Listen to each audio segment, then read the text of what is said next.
In continuation of my last video, let's take a look at the two other rules to statutory interpretation. Mischief rule of interpretation. When the judges cannot apply a literal interpretation because of some mischief, because either the law is not being applied or the victim is incapable of attaining the remedy, then the judges apply what we refer to as the mischief rule of interpretation.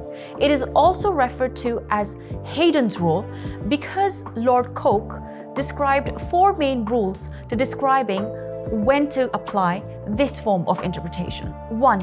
What was the common law before passing of the Act? 2. What was the mischief for which the common law did not provide?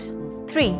What remedy the Parliament had resolved and created a cure for the disease of the Commonwealth? And finally, 4. The true reasons for the remedy.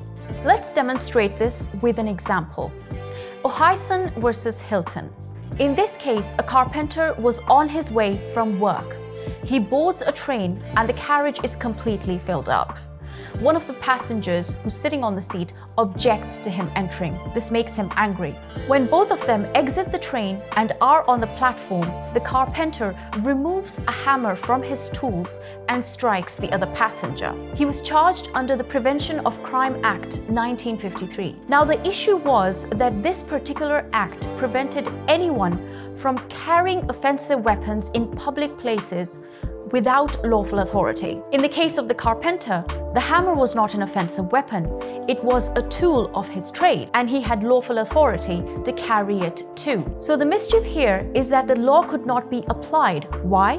Because he wasn't carrying an offensive weapon. He was carrying a tool of trade. And eventually, the victim was prevented from attaining the required remedy. So the judges applied the mischief rule of interpretation. So the purpose of the act was to prevent anyone from carrying offensive weapons so that they can be prevented from using them. So in effect, the act has far-reaching consequences that encapsulates all those circumstances in which a weapon can be used in a public place in an offensive manner. Finally, the golden rule of interpretation. If the words used in a statute are ambiguous and unclear, the judges will use the literal interpretation and then accord it with a meaning that removes the irregularity.